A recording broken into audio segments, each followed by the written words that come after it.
Welcome to Everywaywoman. There are some major changes happening in the talk show world. I want to talk about it, ladies. Well, yes, there are changes because I think that the producers and the executive producers and head of networks are just trying to find their place, and they really have lost touch with their audience. That's what I think that's happening. Why do you think they've lost touch, Madison?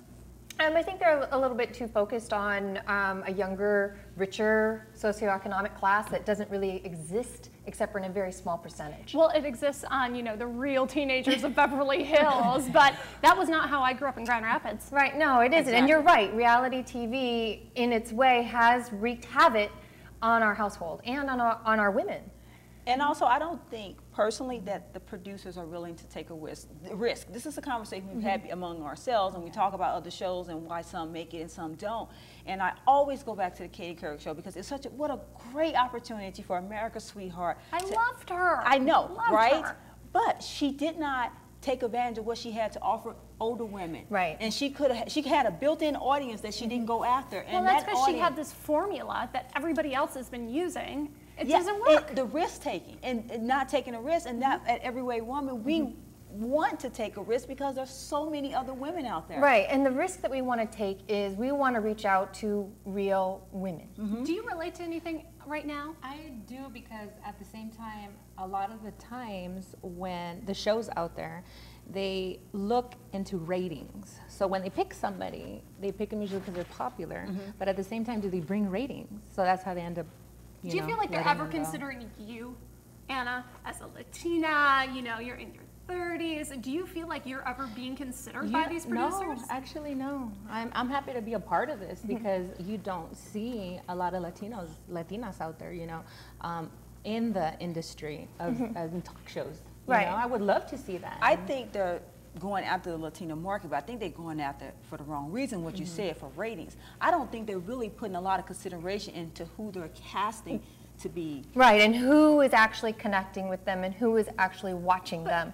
And I don't know if they're representing the culture as well that comes behind it. And it's not just the strict culture from where it comes from, but how that is melted into what's the culture now. But I think you see it a lot in the Spanish channels. Do you really see Latinos really out there unless it's like a sitcom or something? Right. Yes, and that's why when Madison and I thought about creating Everywaywoman, I think one of the main sticking points was that we wanted a show that other people can relate to and didn't feel like, well, I'm just a consolation viewer, I have no choice, Madison, and what was stuff that like light that. bulb for you? What sparked Everywaywoman? For me, it was getting into touch with being domestic. Because before getting married, I was not really a domestic kind of woman. I was out, I was just living free, I didn't care where my underwear ended up. And I mean just on the floor. What I mean is on the floor, if it ended up on the floor. You know, after getting married, putting clothes on the floor was not okay anymore. All of a sudden, I needed to know how to do a lot of things that I didn't do before. So, I remember a conversation we had on almost the same topic. I remember Madison and I was like, we want to show that women can feel like they could do it themselves, and we go back to your wedding cake. Oh and my I gosh, remember what a you telling me about your wedding cake. Wait, Martha Tell Stewart. us about your wedding Yes. I watched Martha Stewart. Yes. She was like middle class, forever mom type of woman, right? So I looked up to her because she was the only one out there that I could. She was the closest person that I could relate to, and I'm half Korean.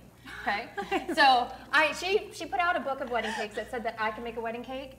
And I thought, okay, my husband-to-be is super picky. He wants to have this special fondant icing. And Martha Stewart says, I can do it. So, all right, Martha Stewart, I'm going to do it.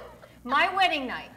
Okay, my wedding night. You did on your wedding night. At 4 a.m. in the morning, I am rolling out this dough. Fondant? Are you kidding? No, I had no idea. hard. Nowhere in the book did it say you need a spatula the size of a dining table in order to lift this frosting up and put it on a cake. Madison, you are crazy. Absolutely. I mean, nobody stopped But you that for was this? who I was relating to because she was the only one out there. And I was That's the so point. frustrated because that's not part of who I am, but I was trying to be somebody I wasn't. But it was actually kind of the building blocks of Everywaywoman. Yeah. We were talking about, okay, they're doing stuff that's not real, and real women are trying to do it, and they can't do it. And they're so frustrated. And they were so frustrated. And do you know at Ralph's, I asked what a truffle was, and they sent me to the chocolate section, which I went to, but there's a nut called a truffle, and you don't shave that. You want a truffle oil? Yes, I shave chocolate truffles into my shrimp dish, my 15-minute shrimp dish. Are you kidding me? Because I didn't know that it was. And that's really what the show is about, because we wanted to educate people, have fun, and at the same time, because a lot of people didn't know anything.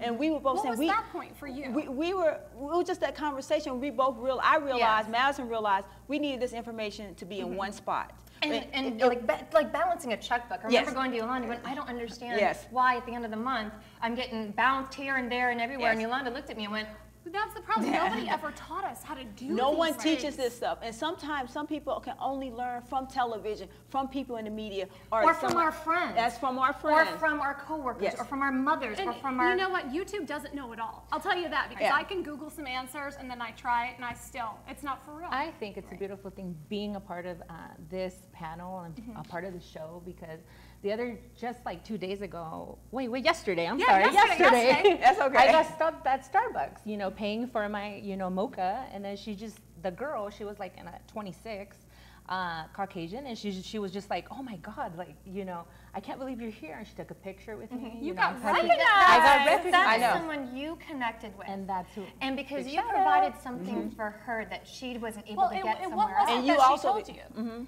That I gave, she goes, you give me hope. And honestly, that's what made me really speak. And you became real to her.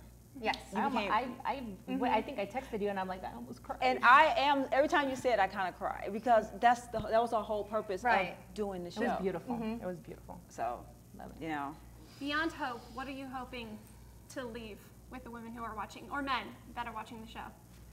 That, you know what, don't give up. I think the show is about not giving up. And be who you are. Be true to yourself and be who you are. Different women, different conversations, different opinions, but it's always great. Here on Every Way Woman. Stay tuned.